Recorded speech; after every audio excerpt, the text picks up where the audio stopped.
Okay, so I just finished up watching the third Democratic debate, and before I even get into my analysis, let me just say that putting the debate on a Saturday before a major holiday is egregious. Like, I was actually planning to film a video reaction to the debate, but I couldn't do that because I had obligations to my family, like most people do. So let me just say how stupid this was, and we know why the DNC is doing this. They're doing this to hide Bernie Sanders away from the public. So let's just get that out of the way. Now, second of all, before I tell you guys who I think won, who lost, I'm going to go ahead and recap what I thought happened last time. So, in the second debate, that was very exciting to watch. So, I thought that Bernie Sanders and Martin O'Malley were basically tied in terms of who won, but I thought that Bernie Sanders had the edge slightly because he had more bigger moments, and I thought that Hillary Clinton lost by a mile. Like, I thought it was very clear that she lost. Now, for this debate, the results have switched. So now Martin O'Malley, he's the biggest loser for me. He lost by a mile. He did absolutely terrible. I was shocked. I mean, where was the Martin O'Malley from the second debate?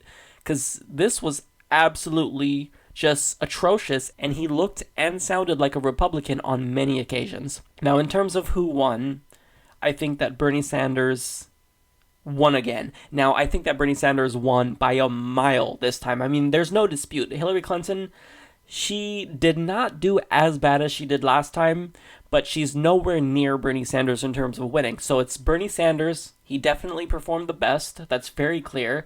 And then Hillary Clinton is a distant second. And then Martin O'Malley is a just far third. I mean, he's off the spectrum. He did so terrible. I mean, I'm shocked at how bad he performed. So now, let me just give you my overall thoughts before I get into my more in-depth analysis. So, first and foremost, I felt like some of the candidates just weren't energetic, especially for the first half. And this includes Bernie Sanders as well. And it's because the moderators were not very good at controlling the debate. They didn't ask good questions. Why is it that at a Democratic debate, there's not a single question being asked about climate change, yet they focused on terrorism for a substantial portion? I mean, what am I watching? Am I watching the Republicans or am I watching a Democratic debate? Climate change is the biggest threat to humanity, so why aren't we talking about this? Now, I got really tired of hearing about ISIS. That was too long. I mean, there's so many issues. You cannot just focus on ISIS. Also, let me comment on the question that they asked. They literally asked the question, is it time to change the role of a president's spouse? What was going on? What kind of a question was that? I mean, are we 5-year-olds? Like, what type of question was that? I am not voting for a president's spouse. I'm voting for a president. So I think that that's completely irrelevant. But thank God I know that Hillary Clinton is going to be the one that's going to be picking out flowers. I mean, thank God, because I mean, if Bill was going to do it, I just can't deal with that. I can't even face the thought of something like that. So thank God she's picking out the flowers. So I'm really glad I have this bit of information because I really needed it. I thought that it was really vital to the campaign. I'm being facetious, obviously. Now, let me talk about who the mainstream media has picked. So mainstream media, obviously, they picked Hillary Clinton as the winner. No surprise here. All the push polls show that Bernie Sanders is leagues ahead of Hillary Clinton, and I think that my opinion is identical to that of the push polls, where Bernie Sanders is winning at like 80-90%, and Hillary Clinton has like 15%. Martin O'Malley has like 1%. I think that's very fair. I think that is accurate. So again, I predicted this yesterday that Bernie Sanders would win and perform the best, but mainstream media would say that Hillary Clinton won. So you can go to Slate and see that they have Hillary Clinton as the winner. I can't see how you can potentially perform all these mental gymnastics to state that Hillary Clinton is the winner. She did a terrible job. So let me get into the actual details here. I'm going to start out with Martin O'Malley because I have the least to say about him, so we'll just kind of get him out of the way. One, I thought that he sounded incredibly fake. He basically is a combination of Marco Rubio, John Kasich, and Ted Cruz. If you combine them all together with the bragging about being governor and the smarminess like Ted Cruz and kind of the just empty statements that Marco Rubio makes, you've got Martin O'Malley in democratic form. Now, I thought that he did good to state that we shouldn't declare when Assad must go, because this is a correct point, so I'm glad that he brought that up. Now, he also made a comment that actually was just idiotic. He said that he wanted to bring in a different generation's perspective, obviously poking fun at the fact that Bernie Sanders and Hillary Clinton are much older than him. Well, that's stupid. I mean, sure, it's great to have a younger voice in, but if you're going to purport that, that gives you an advantage, then actually prove it. But you didn't prove that. Perhaps last time you could have made that argument, but you looked like you were going to fall asleep up there, and you were being so incredibly fake. So that made you look really dumb. Now, furthermore, I think the dumbest moment of the night goes to Martin O'Malley, because he states that we should not replace capitalism with socialism. Now, I agree with that, but so does Bernie Sanders. He's not asking for an overthrow of democracy. He's a social democrat. But that's what Martin O'Malley was implying. So what he did was use a Republican talking point against Bernie Sanders. Now, Martin O'Malley, I've got bad news for you, buddy. But if you're elected, guess what you're going to be called as president? You're going to be called a socialist. They call Barack Obama a socialist when he's clearly not a socialist. He's a corporatist, which I'm assuming you will be as well. So to use that Republican talking point against Bernie Sanders is shameful.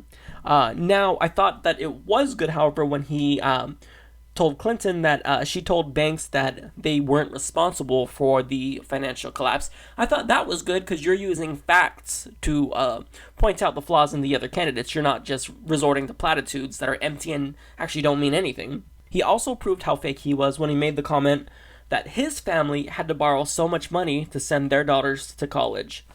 Really? I call bullshit on that. You were the governor of Maryland. I don't think you had a problem sending your daughters to college. I just don't. Okay, so when it comes to Bernie Sanders, I thought that it was excellent when he called out the DNC. I liked it when he said that Saudi Arabia and Qatar need to step up.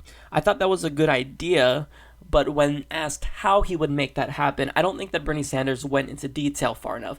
He said that he would basically just make them get on board by stating that ISIS is right on your doorstep and you need to spend money on this as opposed to that. That's not a real solution, and I don't think that's going to change their mind. So I think he needs to come up with something stronger, because, I mean, he's making a very strong argument, but I think he just needs to persuade people more by proving to them that he really will be able to actually form a coalition, because this will be difficult. Now, I like when he said that Hillary Clinton and basically the U.S. is too aggressive, and we often overthrow these dictators when we don't even know the consequences, and I thought that he looked great right there. Now, tonight, he did really well on foreign policy. I mean, there's an article in the Washington Post that critiqued Bernie Sanders and basically called him a one-trick pony, because they state that he was too one-dimensional, and he just wasn't good when it comes to foreign policy. I think Bernie Sanders tonight flipped that argument on its head. He did really well. He was just an exceptional performance when it comes to foreign policy. I like how he stated that corporate America will like Hillary Clinton, but not him.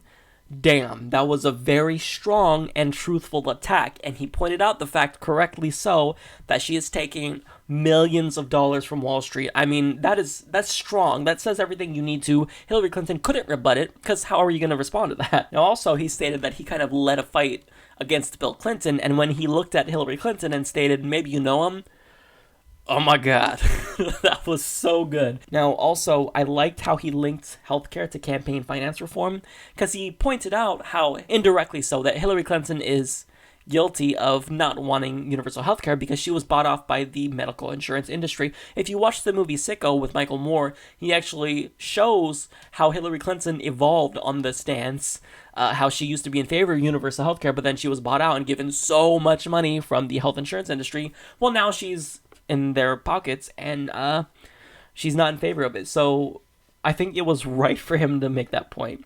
Now, I do have one area of criticism on Bernie Sanders when it comes to his college tuition plan. So I agree with the tuition for all being free. I think that that's fantastic. I think he has by far the strongest plan, but he needs to actually do more for people with student loan debt than lower the interest rates.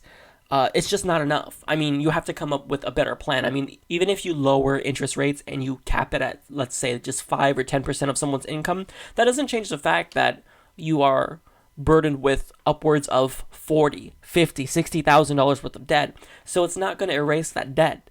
So you have to do something more. You have to go another step forward. And I think that Bernie Sanders needs to be a little bit stronger on this. So this is one area of opportunity where he needs to improve, because that's not enough. Now, I'm not just being overly harsh to Bernie Sanders, because I think that this is the case for both Martin O'Malley and Hillary Clinton as well. But Bernie Sanders is someone who I would just naturally expect would want to do more.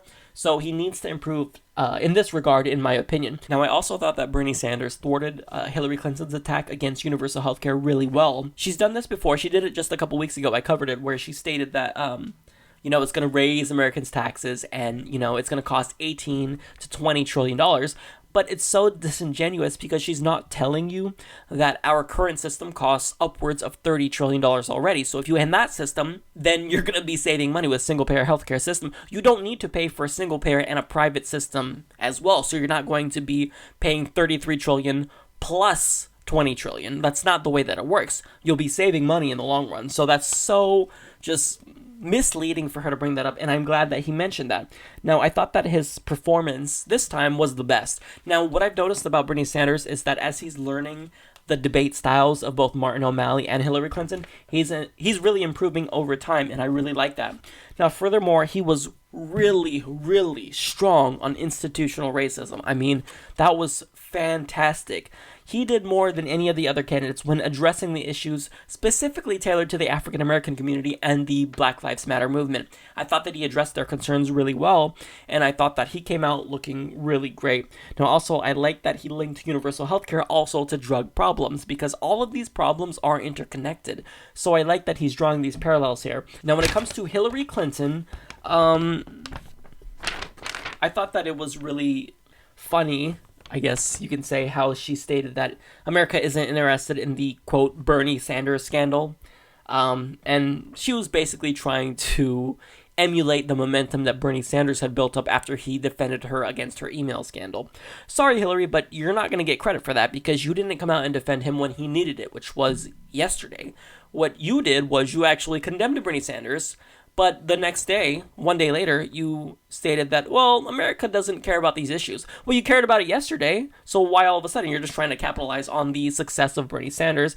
But that didn't work out for you too well, so sorry, try again. Now, I like how she brought up a 3-point plan when it comes to foreign policy. Her third point was, quote, do more to keep us safe. That sounds very Trumpian. What does that mean? Do more to keep us safe? I don't know what that means. What does that entail? I mean, if I say something like, I'm going to save the world from climate change, there's more to it than that. Okay, that's great, but it's an empty statement if you don't give us the details and the nuances of it. So, yeah, that I just wanted to point that out. Now, there were some areas where I agreed with Hillary Clinton. Now, she made a great point about why we don't need a ground war in Syria. But the problem is that even though she made a great point there, I don't believe her. I think that this will escalate, as the moderator had insinuated, that it's going to escalate to a ground war. And I think that Hillary Clinton will probably end up getting us into a ground war. So I don't believe her there, although I thought that she looked strong when she made that point. However, she made a really terrible argument for a Syrian no-fly zone. When asked if she would shoot down a Russian plane, she states, I don't think it would come to that. Really? You don't think it would come to that? Hillary Clinton, do you not see what Vladimir Putin has been doing? I mean, he annexed Crimea. I mean, that was huge. I mean, that was absolutely huge. The reverberations of that were felt around the world. So you don't think that he would push the envelope a little bit further? And furthermore, she didn't make a good case for it. What you really want to do is you want to flex your muscles so that way you can basically show Vladimir Putin, who's boss. That's what the Syrian no-fly zone is about. And she looked terrible. Now also, she wants to fight ISIS and Assad at the same time. This is so dumb. I mean, she just came out looking really bad here. You're literally fighting on both sides of the war, okay? Because you have ISIS fighting against Assad and you have Assad fighting against ISIS. So she doesn't understand how dumb she looks when she says something like this. This is just nonsensical. It blows my mind that someone who has a great chance at becoming the next president is literally advocating to fight on both sides of the war. Now, furthermore, she stated that it was a grave mistake for the Iranians to be in Israel. Or excuse me, she said it was a grave mistake for the Iranians to be in Syria because they threatened Israel. She looked like a Republican when she said that. Because, for one, Iran being in Syria fighting ISIS has nothing to do with Israel. But I know why she said that. It's because she wants money from the pro-Israel interest groups. So we know your intentions there. I mean, you can see everything. It's just so clear what she does. Now, lastly, she didn't learn from her previous foreign policy blunders, because when you arm rebels, that can sometimes go to ISIS. So we need to just mind our own business and stay out of this war. Now, when it comes to economic issues, she is not strong here. Bernie Sanders is leagues ahead of her. So notice what she does now every single time. She did it last time too. Anytime when asked about economic issues, she'll pivot to the Republicans because she's weak. So she'll state, well, look at the Republicans. All of us Democrats, we're leagues ahead of the Republicans, because she's deflecting. She doesn't want to state that, she's only proposing a $12 minimum wage instead of a $15 minimum wage, and that she's in the pockets of Wall Street. She doesn't want you to think about that. So by basically deflecting and pivoting to the Republicans and stating how bad they are, she's drawing attention away from her. And that's, I don't know if many people are going to be keen to this fact, but I certainly notice it, and I want you guys to notice it too. Now, when she stated that she has more donations from students and teachers, that doesn't mean anything, because she's taken more money from Wall Street. So that was a disingenuous thing to say. Oh, now one good area is that I thought that when she attacked Martin O'Malley for going to Wall Street for help, I thought that actually made her look strong, and I thought that was smart, because it showed that Martin O'Malley is just a fake politician. So good on Hillary Clinton for actually exposing him there. Now, the $5,000 tax credit that she proposed when it comes to when it comes to just healthcare in general, that's not going to do very much. I mean, it shows that you don't really know the extent of the healthcare problem, or you don't care. Because most people who are in debt because of medical bills, well, they're in debt substantially. I mean, they have medical bills of $50,000, $100,000. I have people who I've talked to who watch the Humanist Report who stated that they have upwards of $100,000 of medical debt. And this is something that you can't control. So I don't think that a $5,000 tax credit is going to do much for a lot of people. Now, she critiqued Bernie Sanders and stated that he's going to pay for tuition is going to be something that will require a tax increase, but she said that literally minutes after Bernie Sanders explained how he's going to pay for college tuition from a Wall Street speculation tax. I don't think you know how far that can go. I mean, a Wall Street speculation tax will raise a tremendous amount of revenue. So I don't think she was paying attention, or she just didn't care, or was hoping that voters weren't paying attention. But I thought that was a Republican attack. And when she stated, we need to talk about how we can afford what we propose, that was very Republican-esque. And it proves that Hillary Clinton is a moderate Republican. She is not a Democrat. I mean, you can state that there are conservative Democrats, but she's past that. She is a Republican light. I mean, I can't see how liberal voters, so-called liberal voters, like her.